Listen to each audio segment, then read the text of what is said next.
Hello and welcome to another Royal Reviewer live pop-up chat, and today is Saturday the 29th of February 2020. Can you believe it is the last day of the month already?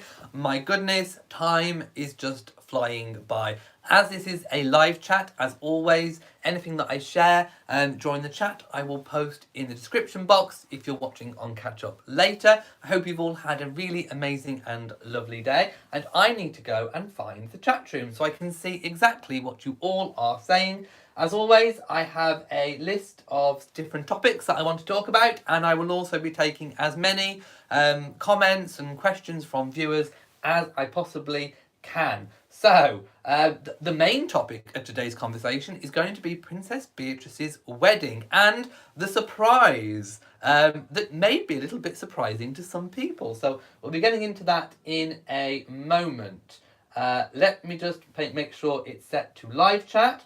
I am a little bit earlier today in terms of the UK. I'm going out this afternoon, so I thought I would do my live chat today. Hello to Betsy Gerard, who is a channel member showing up in green. By the way, we nearly have 100 channel members already. So thank you, a big thank you, and a big shout out to everybody who is a channel member. You guys show up in green, including SP as well. Hello to everybody. Right, and thank you so much to the moderators as well for moderating the chats and making sure that everybody is as safe as possible. So thank you so much. Also, Debbie Dacus as well. Hello to you too. Right, okay, I'm going to go straight to the Princess Beatrice story. So this has actually been confirmed by a spokesperson who actually, a spokesperson of the couple. Obviously, we know that they are not... Princess Beatrice is not an official working royal, therefore they do not communicate through the palace like other royals. They have their own spokesperson. So this spokesperson actually confirmed this story to Richard Eden. So, what was confirmed? Well, let's just first of all go back to when the wedding is. The wedding is going to be on May the 29th of this year.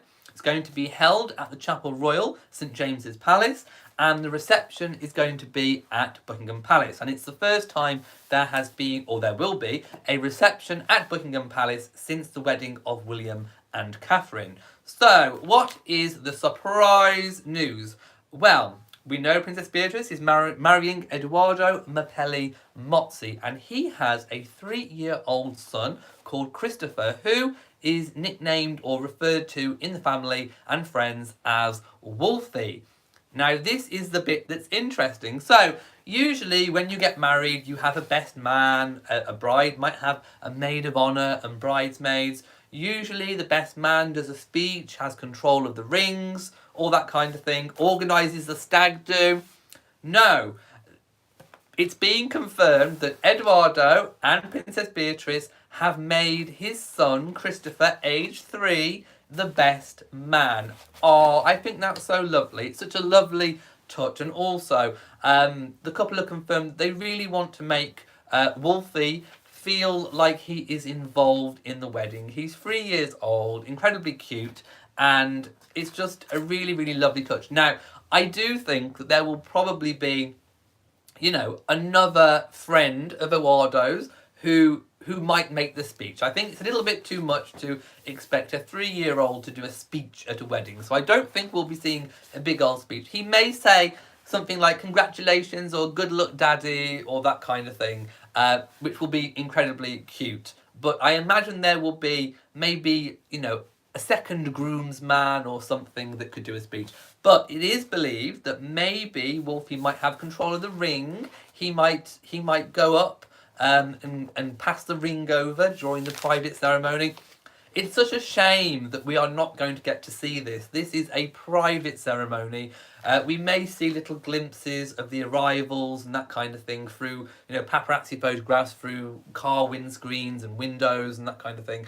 But there's going to be no carriage procession. It's not going to be televised. It is a very close, intimate ceremony, which is actually really lovely for them. But as a royal watcher, I kind of want to see. I'm nosy. I want to know what's going on. I want to see all this cuteness that's going on. I think it's a lovely idea. I think it's a lovely touch to make Wolfie feel like he's involved in a big part of the service and the ceremony and the marriage, which of course he will be. So I think this is really, really lovely. Also, there is speculation that perhaps Wolfie's mother will also be invited. I think that's entirely plausible, maybe. So we'll have to wait and see on that one if we see her arrival in the country or if she is seen through the windscreen of a car during the arrivals. But yes, let me know what you think about the confirmation that Wolfie, Eduardo's 3-year-old son, is to be the best man. Let me know. And I'm going to go to the live chat and see what people are saying. So yes, hello and good morning or good afternoon, depending on where you are in the world. Am I wearing the lotus flower tiara? I am indeed. It's beautiful. I love the shape, the design. I love the arch with the diamonds and of course the pearls atop. I think it's a beautiful, beautiful, beautiful tiara. I would wear this one if I had the real version. I would wear this one to state occasions. Catherine does sometimes change it up with the Cambridge Lovers Knot and wear this one. She hasn't for a while. So perhaps maybe the next time there is a state occasion, maybe she might opt for this tiara. Maybe. Amanda says, should be very cute for his son to be the best man. It is cuteness overload, cuteness personified. It is adorable. I think adorable is the word. Wolfie the best boy. Yes, he most certainly will be. Kelly says, so sweet that little Christopher is going to be the best man. Yeah, everyone was just saying it's incredibly, incredibly, incredibly cute. Florida Island Girl is happy for Beatrice. Kelly says, we need to see who is wearing what. Well, I agree. And hopefully we may get to see some photographs. Maybe Princess Eugenie might, or Sarah, Duchess of York might post something on their Instagram. Maybe we might get an actual proper photograph once the photos have been taken from the palace. We're going to have to wait and see. But yes, I do want to know what people are wearing. Let's have a look. I'm scrolling down. Jill R says, nice touch. Wolfie might need some help in keeping up with a long ceremony. Yeah, it's a lot. It is a lot. It's a big ask of a 3-year-old, but they must feel, they know him, that every child is different, and they must feel that he is capable and able and wanting to do that. So there we go. H.M. the King says, Wolfie, that's his name. No, his name is Christopher, but he's referred to affectionately as Wolfie. So there we go. Lady Birkingham says, I think we can count on the York tiara. Well, yes, Eugenie didn't wear it, so maybe Beatrice might wear the York tiara. Then again, maybe we will see something else from the Queen's vaults being dug up, something that we haven't seen for generations and generations. I suspect that we have only worn a fraction of the Queen's extensive jewellery collection. I imagine there will be quite a lot of jewels and things and tiaras and brooches and just gemstones galore that we probably haven't seen. I mean, there are some that have probably been long forgotten. We may even see, maybe as a wedding gift, a new tiara created. But then again, we may just go and use the York tiara. Who knows? But we await. We await to see what is chosen. Do excuse me. I do not have the thing that's going around. I definitely don't. Everyone's saying hello to other people. H.M. the King says some tiaras haven't been seen since the 50s and 40s. Exactly. And probably some since before then. So there may be a surprise. There could be some. I think people are expecting the York tiara because Eugenie didn't wear the York tiara. I think people are expecting it to be that, but it might not be. It could be something completely different.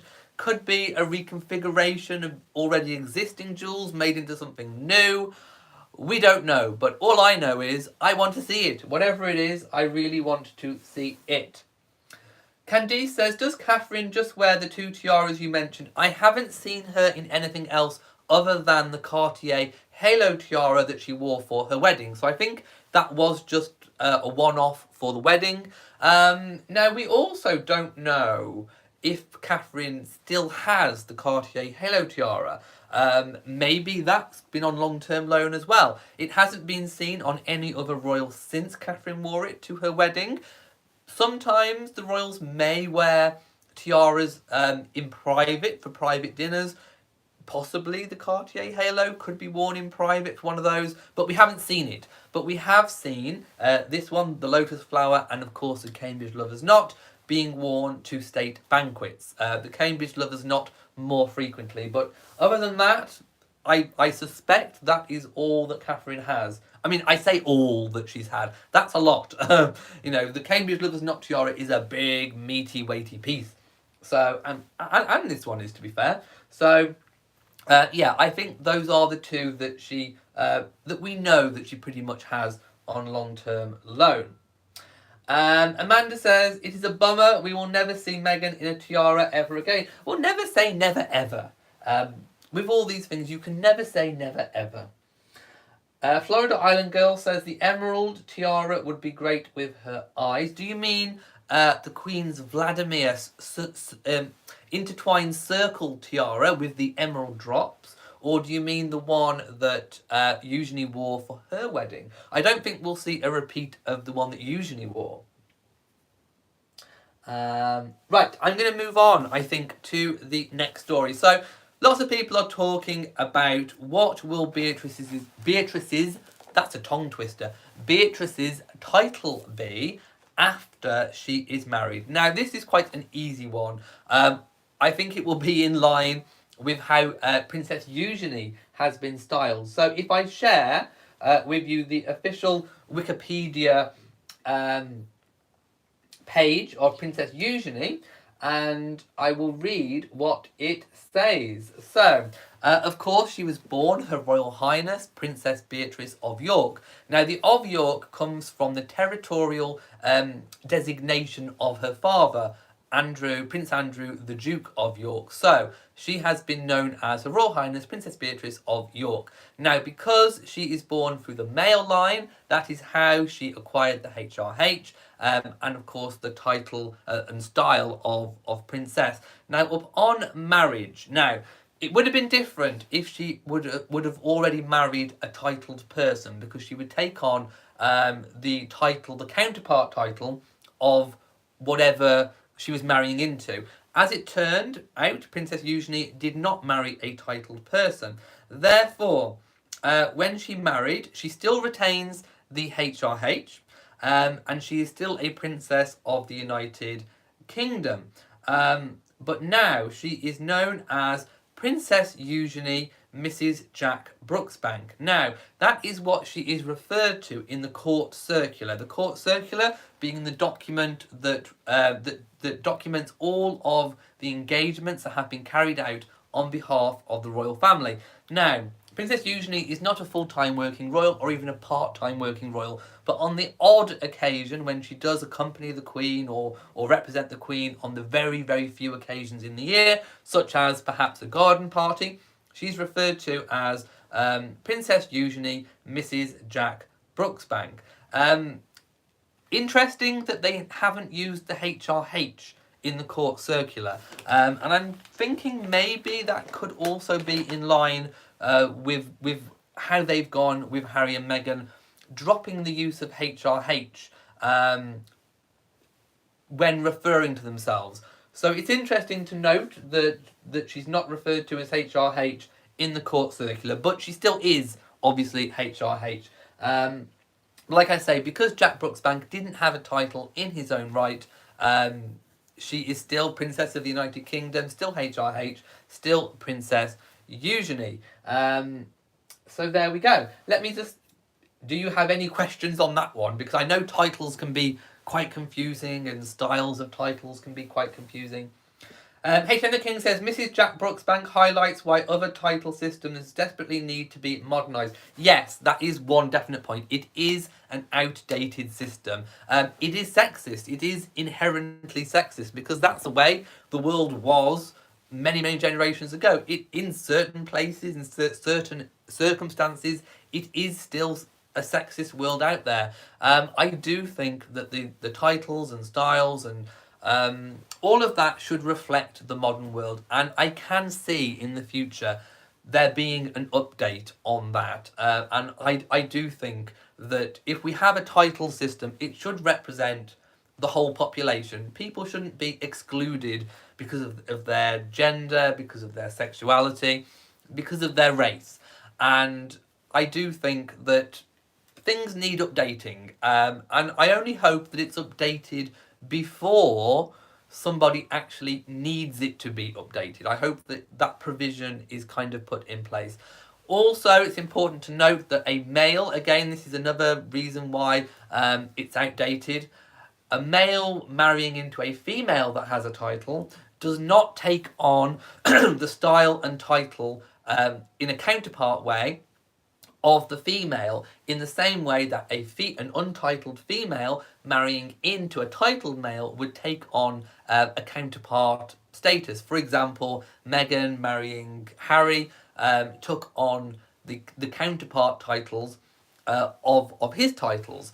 Jack will not do that marrying Princess Eugenie. It is unfair, it is undated, it is outdated, it is sexist, and I do think it does need changing. I would love to see the whole system reflecting modern Britain.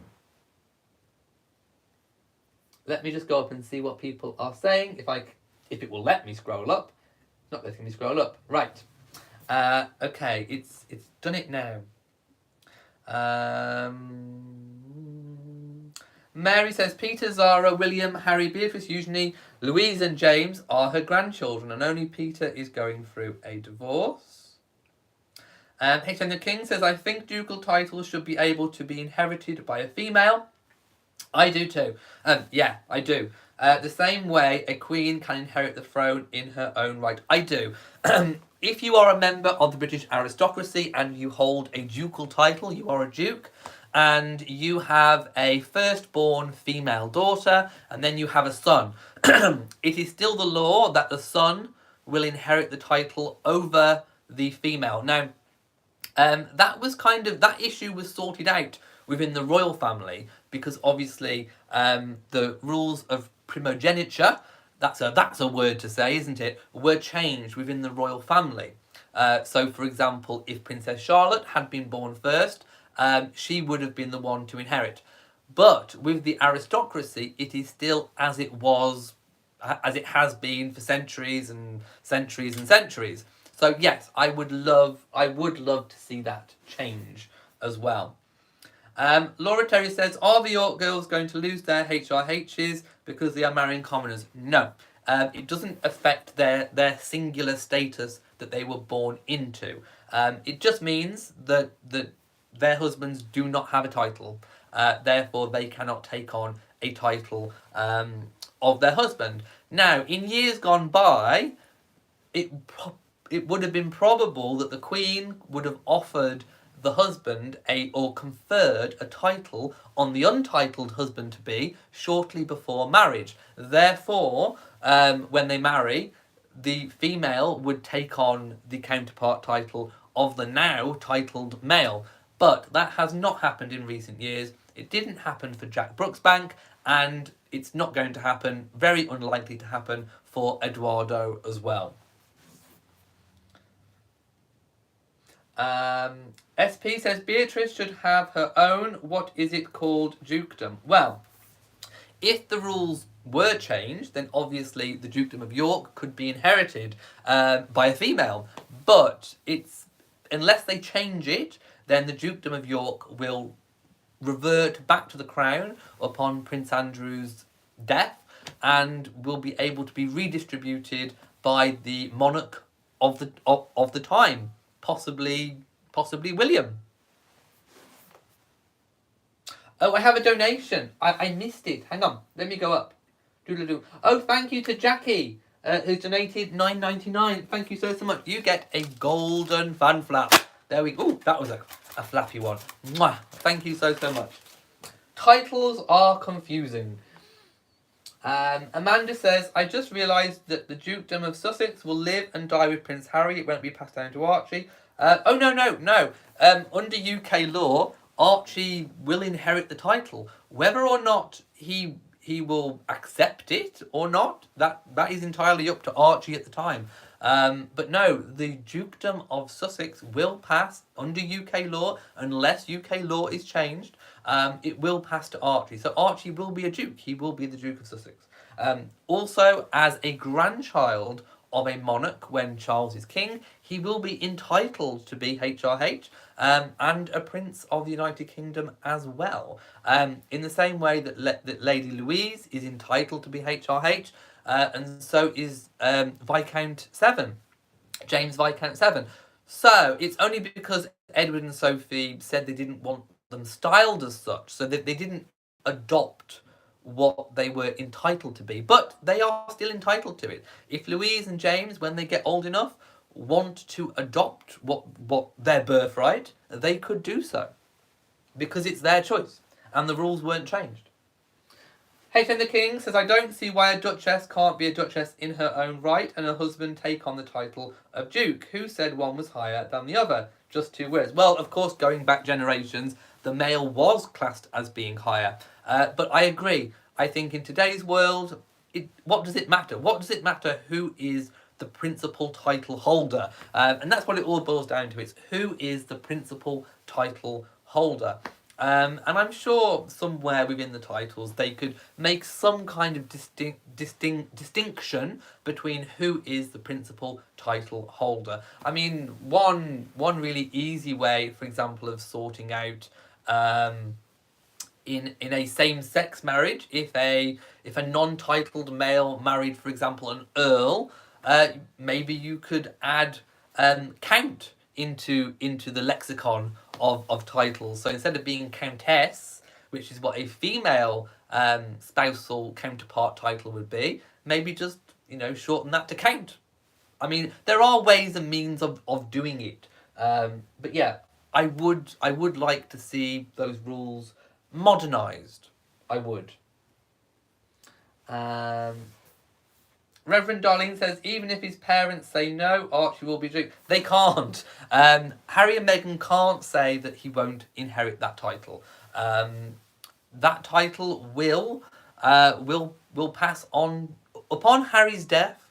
The very, very moment that Harry closes his eyes for the last time, breathes his last breath, Archie will inherit the dukedom. Yeah. That will happen. That is the provision under UK law. Now, I don't think Harry can bequeath that title to the state. I don't think so. I will check out whether he could bequeath it to the state. But under UK law, upon the moment that a titled person draws their last breath, their descendant, whoever that might be, inherits the title. Amber says, are there certain duchies set aside as royal duchies? Yes, the Duchy of Lancaster and the Duchy of Cornwall. I was trying to think that. I was like, what is it? Cornwall and Lancaster are the royal duchies. And they obviously derive an income for Prince Charles, being the Duchy of Cornwall, and the Duchy of Lancaster for the Queen. Amanda says, even though Harry and Meghan are gone, I see them coming back when Charles is king. Charles will probably encourage them to return because I doubt he and William can carry out the monarchy on their own. It's a possibility. At this point, speculation is pointless because we don't know, but it is a possibility. It's a possibility.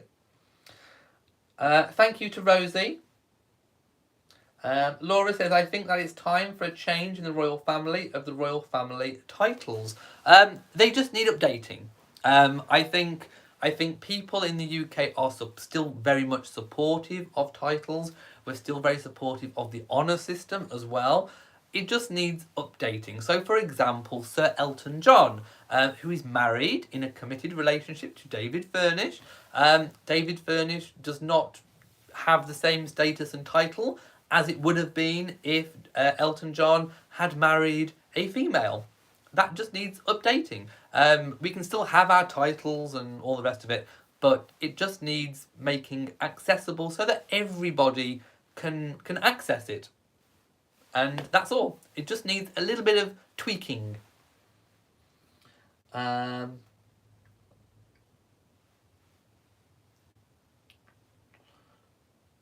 Yes, all royal dukedoms include the current ones. Yes, obviously, if you are a HRH and you're a duke, that is a royal dukedom. But the ones that derive money, that derive an income, are the Duchy of Lancaster and the Duchy of Cornwall. They are the ones that have vast estates. There is no land or income attached to the Dukedom of Cambridge or the Dukedom of Sussex or York or Wessex or the Earl of Wessex rather, or the Dukedom of Edinburgh. There is no money derived from it because there's no land, there's no wealth attached to it.